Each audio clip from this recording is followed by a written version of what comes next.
Hey gorgeous, this is episode number 204 with Mr. Leadsology, Tom Poland. Hi, this is Tom Poland. You are listening to Heart Sells podcast with Christine Schlonsky. Enjoy.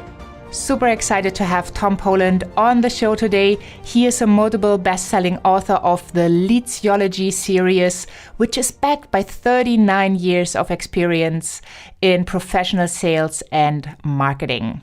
His clients are in 29 cities and 15 time zones currently all around the world.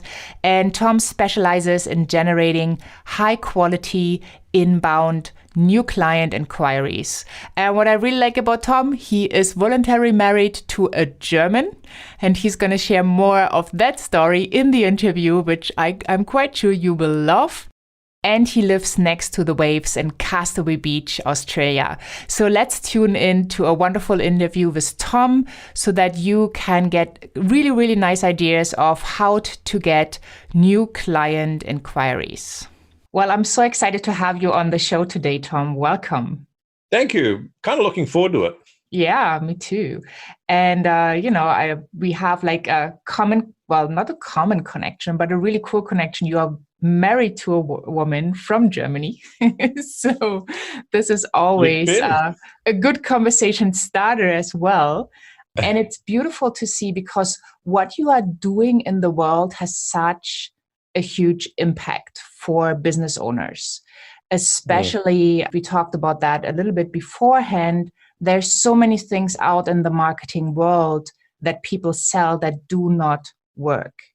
And so many heart-centered entrepreneurs who want to make it work don't really know where to start. Yep.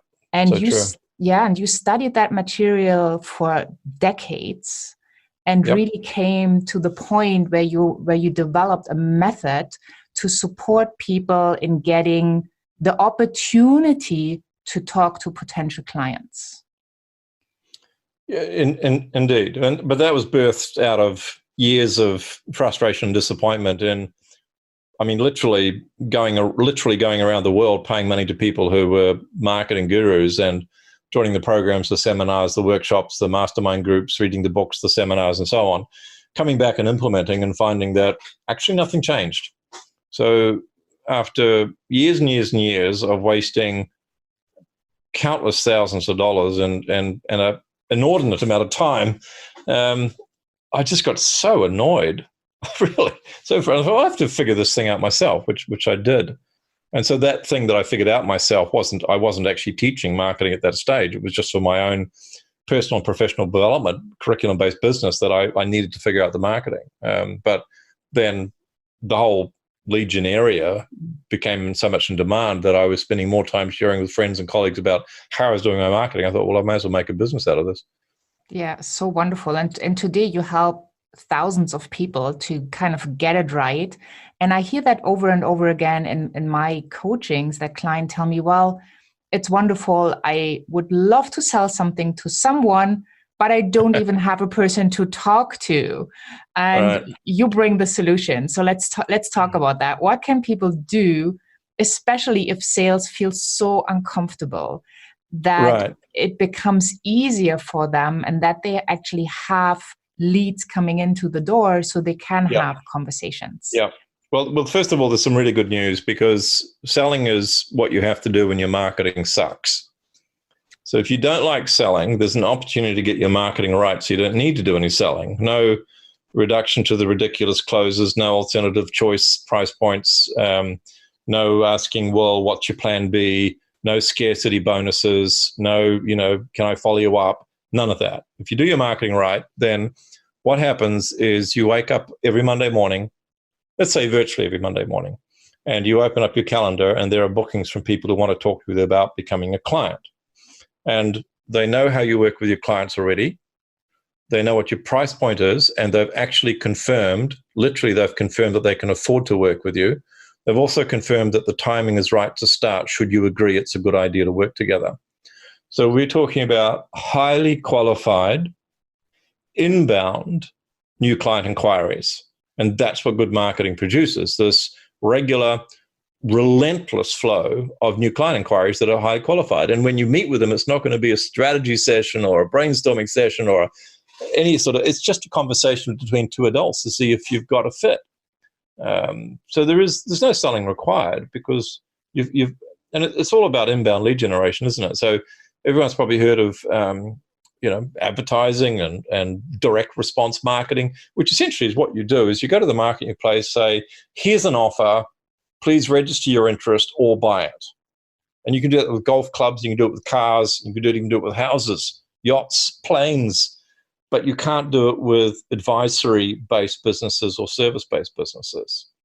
Direct response marketing or advertising does not work with our style of businesses, because we're not selling a commodity, we're selling a relationship.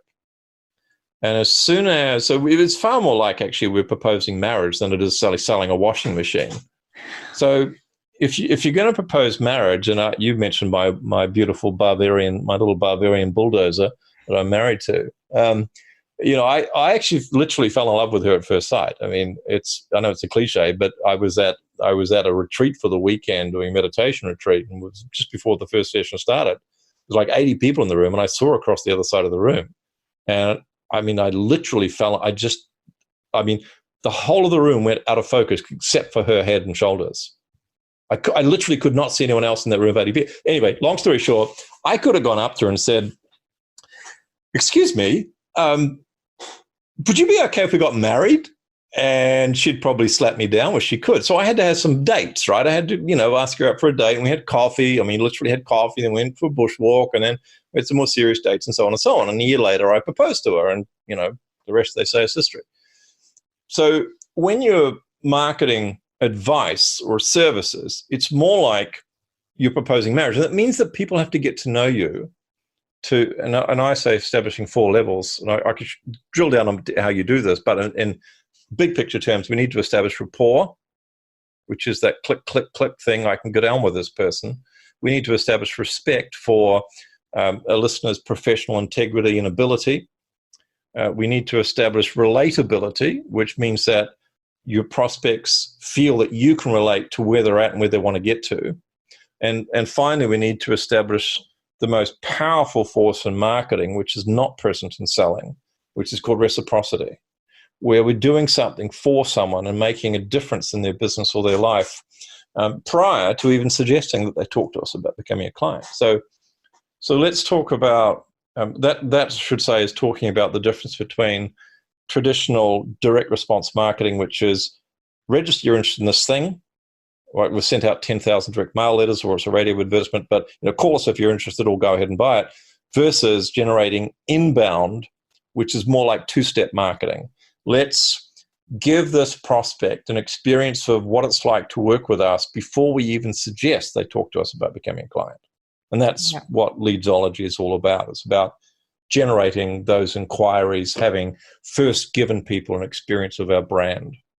Yeah, it's so important, especially for all these coaches, consultants, healers, creatives who don't offer the washing machine. But I also think it's important for those people in multi-level marketing. Even though they have the product, they are creating relationships to add people to their teams, to grow their business. And so many people just do it wrong. They jump at you right with a proposal. Right? They reach out, you say hello back, and the moment you said hello, they think they can pitch you. So exactly. I think it's really important. Yeah, let's dive into those steps, and maybe you can share what people can do. Obviously, the heart-centered entrepreneur will know that they want that relationship, but sometimes you just don't know where to get it from, where to start. Right. So this is the 100 bears. So let's imagine a forest. And again, this is concept based. We're going to drill down and give you more specifics on what this actually looks like from a tactical point of view. But imagine a forest and there's 100 sleeping bears. And we know magically somehow that 3 of them are hungry for our honey. We've got honey, we want the bears to eat our honey, but we know only 3 of them are hungry. So what are our choices here? If we want the bears to eat our honey, we could grab a big pole, sharpen it, and go running through the forest, find a bear, jab it in the ass. Remember, they're all at the bottom, remember they're all asleep, wake the bear up, and then we wave our honey pot in front of their nose. And if we've got one of the 3 hungry bears, their hunger will exceed their anger, and they'll eat the honey and not us. But if it's not one of the hungry bears, we're going to jab it in the bum, it's going to wake up and it's going to be really annoyed. And that's exactly what it's like when someone reaches out to you on LinkedIn or wherever, and you respond, and suddenly they're going, boy, have I got a deal for you. You should join my team because you could make $1 million. That's jabbing the sleeping bear that's not actually hungry. So and that's selling, and it's cold calling, and it's telemarketing, and it's direct mail response, and it's saying, we've got this amazing thing. You should reach out and do something about that. But instead of running through the forest with that pointy stick, the other alternative is that we find the same forest with the same 100 bears, and we still know there's 3 of them hungry. We just gently put the honey pot outside the forest. Now, the 3 bears that are hungry will probably start dreaming that they're swimming in honey or something, but then they'll wake up and they'll go, oh, there's no honey, damn. But hang on, I can still smell the honey. And they come out of the forest and they find the honey. So what does the honey look like? Okay, the best honey is a webinar. Because if you think about the oldest, most successful marketing method in the world, it's speaking to groups of people. And if anyone has any doubt about that, just think about the number of clients that Christ, Buddha, and Muhammad have. Because all those 3 men did was speak to groups of people, and generally small groups of people, and boom, the billions of clients, quote unquote. So if you can take that oldest, most direct marketing method in the world, and you combine it with the newest marketing medium in the world, which is the internet, what you end up with is webinars, speaking to groups of people on webinars. Now, the webinar is the honeypot in my little metaphor. So when I run a webinar, my honeypot is come along and see how my clients in 27 cities and 15 different time zones are generating a weekly flow of high quality inbound new client inquiries. That's the title of the webinar. It's a bit long, but it works. So that's the honeypot, because I know if someone's interested in that little honeypot, that webinar that's talking about how to generate leads, we have an alignment between the generation of their establishment of the interest in that subject and my program, which is showing them how to implement the material from that webinar. So drilling down from this, give people an opportunity to get to know you, so you establish rapport, respect, relatability, reciprocity. Drilling down from that, drilling down from the 100 bears in the forest and 3 of them hungry, we don't know which 3 are. What we do is we have other people who have an email list with your ideal clients in them promote your webinar. The hungry bears, metaphorically speaking, on their email list will register and attend your webinar. You then give them 30 to 45 minutes of really valuable information about how you work with your clients. It's not a free training webinar. It's a demonstration of how you work with your clients. So that's a very honest and open, direct value proposition. If you want to know how I work with my clients, come along. That's the honeypot. So there's no what marketers call bait and switch. We'll tell them it's just training webinar, but it's really a sales trap. We don't do that, right? Because it's disingenuous. And the very first experience of someone of our brand is we told them A, we're going to give them A, but we gave them B. So we just tell them what it is plainly. Don't dress it up. To say this is a demonstration. If you're interested in this sort of result, whether it's a weight loss result, or relationship improvement result, or business result, come along and see how we're getting this result for our clients. So what do people do who are starting out or who have like a tiny email list? They do webinars with other people who have tiny email lists. So how does that work? Webinars are the fastest way that I know of to build a quality email list. There are faster ways, such as summits or JV giveaways, some people refer them to. This is where you get a bunch of people who have email lists and they all come along and strut their stuff in a virtual summit, or they give away products. And that's a really fast way to build a list, but it's not a very high quality list. But if you want to, my KPI for my clients is 1 webinar swap a week. They do a webinar with someone, they find someone who's got good quality content, and there are literally thousands and thousands and thousands of people out there with good quality content that don't quite know how to market it.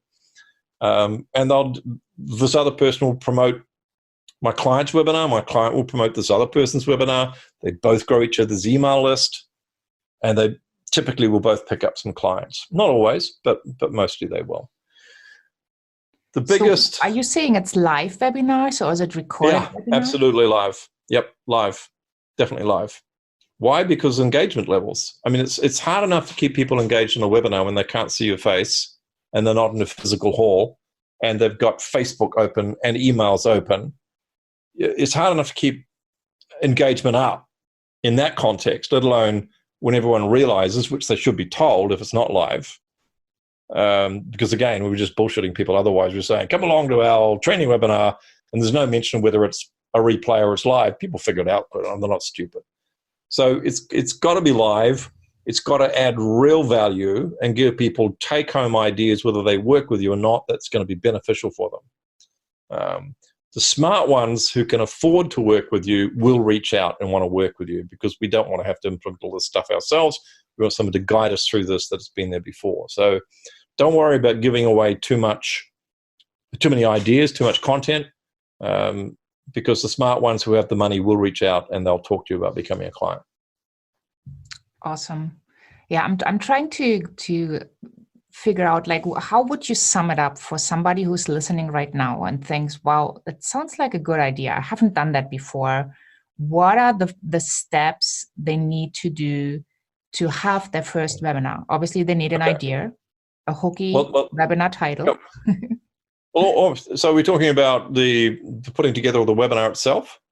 No, just like how do they even get there if they've never done it before, right? Because you see people doing webinars on the internet, but just let's say you have not done a webinar before because you're just starting out, or you have done a little bit of business, you do one-on-one coaching maybe, or coaching group programs, but you have not really figured out the way to grow your list to get those leads on a regular base. Right. So there's 3 parts to it. There's the audience. How do you get the audiences? There's the asset, which is how to put the PowerPoint together. And then there's the action. So if you think of audience, asset, action, the audience comes from other people's email lists. The asset is the creation of the PowerPoint and the delivery of that. And the call to action is for people to book a consult to do that in a manner which they pre-qualified themselves. So which one do you want to dive into? Let's do the first one. We still have a couple minutes for this wonderful episode. So let's give people a starting point so they can put their brain to work. And then in the next interview, we could cover some more steps of how to actually do it. But let's go ahead. You want to start with the audience? Yeah. Yes. How do I find people who want to share my webinar? Right. So it's really, really easy. It's one of the easiest parts of the whole thing is you go to Google and you open up the search and you type in the word webinar, and then you type in description of your target market. And you'll have about 1 million hits or more. So, for mine, I'd go small business marketing, webinar, boom. And there'll be a list of thousands of people who run webinars on small business marketing. And some of those will be likely prospects. The ones I'm looking for have quality content. They don't have BS offers on their website, like you can earn $1 million a month and just sit on the beach for half an hour with your laptop and let all the money wash over. So forget all the hype merchants of the BS. I am also looking for people who feature themselves heavily on their own website.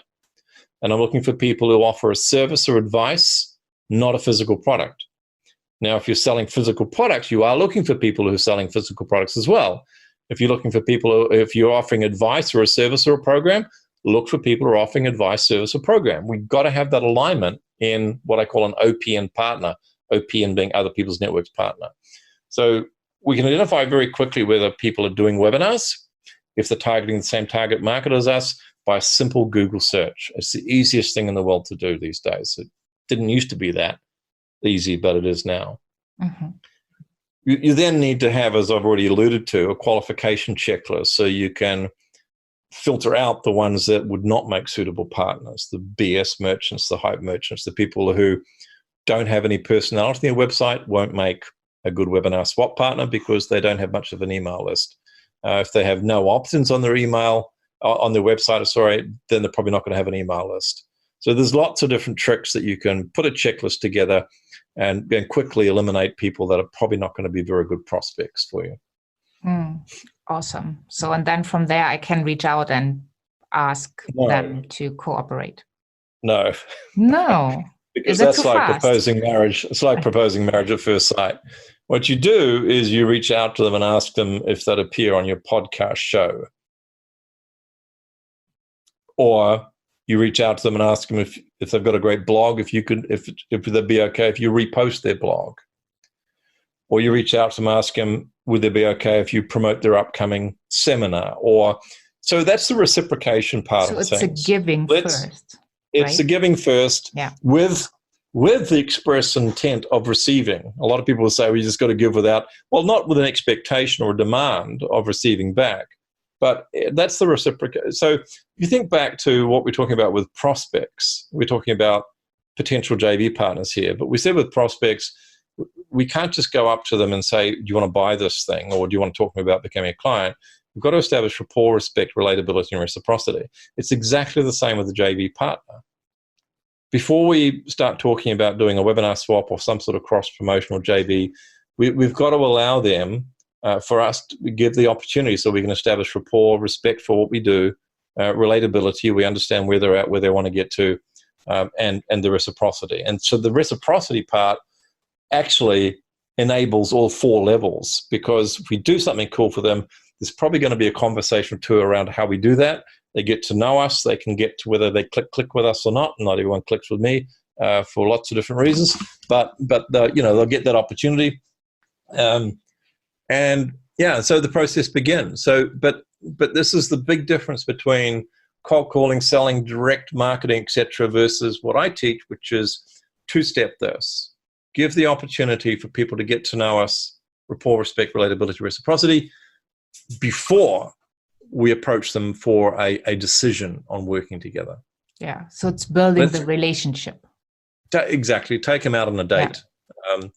Yeah. And I tell the story of the true story of me asking my wife who she thought the world's most irresistible man was, and she came up with Hugh Jackman. And I said, well, what if there was a knock on the front door right now, and you went and opened the front door and it was Hugh Jackman and he proposed to you? What would you say?